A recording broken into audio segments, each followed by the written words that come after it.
चौथा वार्षिक महोत्सव है। विसंगतियां अनेक हैं, तो आज हमारे अतिथि से 5 सवाल सामाजिक विसंगतियां हैं, राजनीतिक विसंगतियां हैं, साहित्यिक विसंगतियां हैं।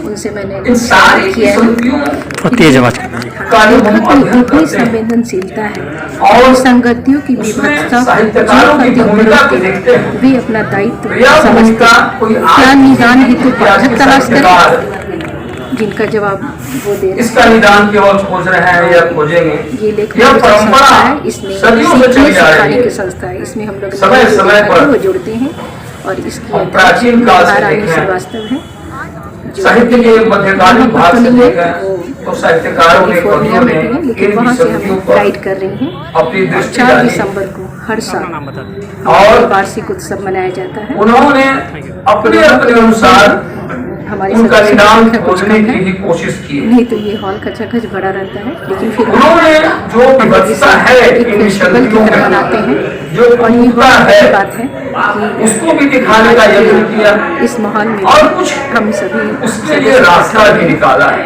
और हम कबीर को देखें, रविदास को देखें। मेरा अगला सवाल है, आधुनिक समय में आ जाए तो स्वर्गीय सुदामा पांडे को देखें, क्या है?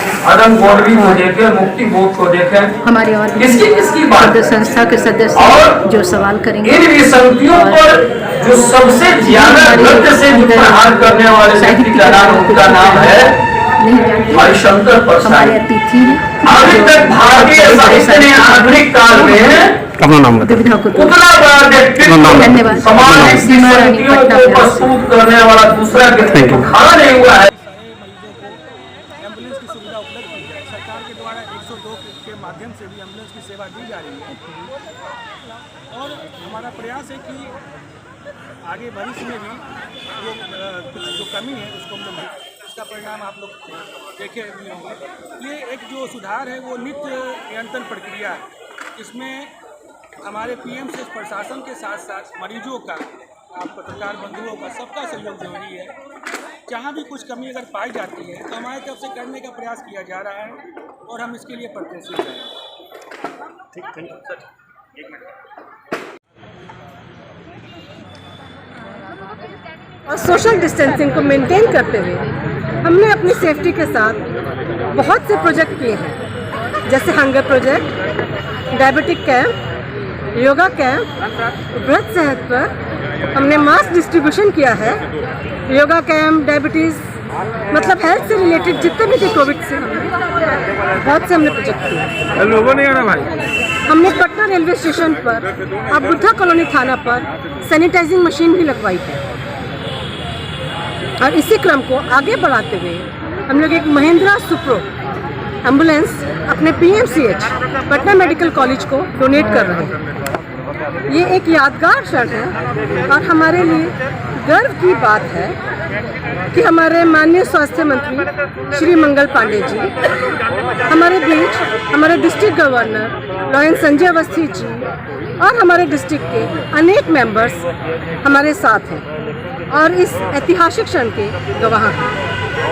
हम लोग आपको आश्वासन देते हैं कि आगे भी समय समय पर अच्छे कार्यक्रम करते रहेंगे, क्योंकि ये कोविड ईयर है, इसलिए कोविड अवेयरनेस से संबंधित अधिकतर कार्य करते रहेंगे।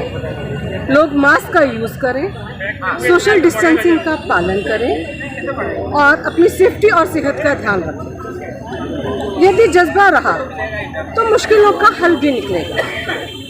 ज़मीन बंजर हुई तो क्या, वहाँ जल भी निकलेगा। न हो मायूस, न घबराओ, इस महामारी से, इन्हीं राहों के दामन से सुनहरा कल भी निकलेगा। शाखें रहीं तो फूल भी, पत्ते भी आएंगे। ये दिन अगर बुरे हैं, अच्छे भी आएंगे। जय लॉयनवाल, धन्यवाद। आप अपना नाम बताइए। मेरा नाम लॉयन इला मित्तल है। मैं लॉयंस क्लब पटना फेमिना की प्रेसिडेंट हूँ।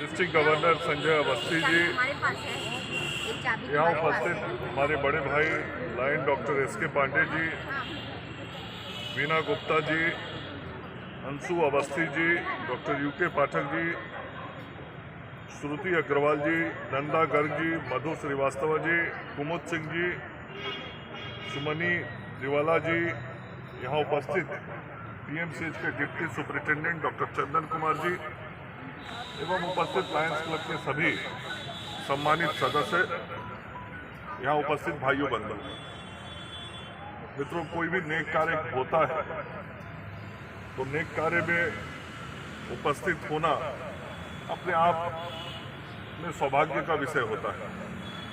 और मुझे जानकारी मिली कि यहाँ पटना फेमिना लायंस क्लब की ओर से एक एम्बुलेंस पीएमसीएच को दिया जाना है और उस अवसर पर मैं उपस्थित रहूं, ऐसी सबकी इच्छा और अपेक्षा है। तो मेरी जिम्मेवारी भी है कि राज्य के स्वास्थ्य व्यवस्था में कहीं कुछ बेहतरी हो रही हो तो उसका साक्षी बना जाए।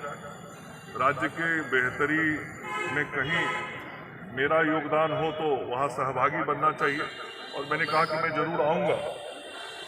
कोई काम छोटा या बड़ा नहीं होता, कहीं से 50 एम्बुलेंस को हरी झंडी दिखाई जाए या एक एम्बुलेंस को, संख्या मायने नहीं रखता है, मायने उद्देश्य रखता है।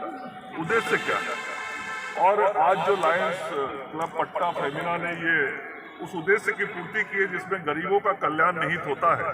मैं हृदय से आभार व्यक्त करना चाहता हूं इस क्लब के सभी सदस्यों को, जिनके प्रयास से और जिनके सहयोग से यह एम्बुलेंस यहाँ आया है। और यह एम्बुलेंस जब आज आप पीएमसीएच को दे रहे हैं तो ये आगे के दिनों में गरीबों के कल्याण के काम आएगा। गरीब वैसे जिनके लिए एम्बुलेंस मुफ्त में पहुंचना एक बड़ी बात होती है और उनके जान को बचाने के लिए बहुत आवश्यक होती है। और हमारे स्वास्थ्य महकमा में भी इसकी बहुत आवश्यकता महसूस की जाती है। यह जो एम्बुलेंस आज दिया जा रहा है, निश्चित रूप से हमारे पीएमसीएच के अंदर एम्बुलेंस की एक खेप है, लेकिन उसमें ये एक संख्या जो बढ़ेगी तो उससे हमारी क्षमता बढ़ेगी और निश्चित रूप से हम लोगों को बेहतर सेवा देने में सफल हो सकेंगे।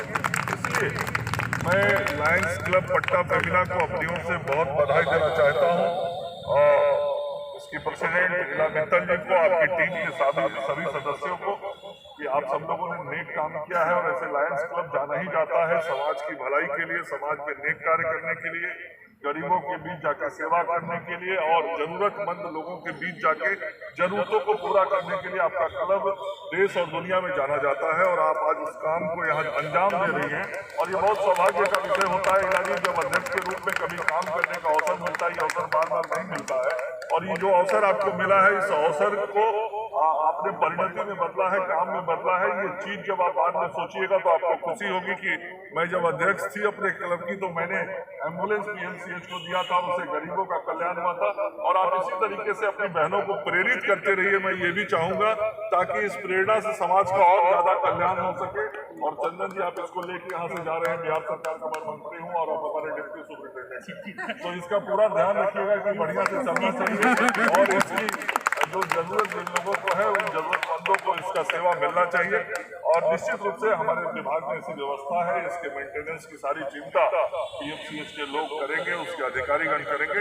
आप सब लोगों का हृदय से आभार व्यक्त करता हुआ आज हमारे बड़े भाई ने मुझे यहाँ आमंत्रित किया है, आप सब लोगों से मिलने का अवसर मिला। आप सब लोगों के बीच आप सब लोगों को धन्यवाद।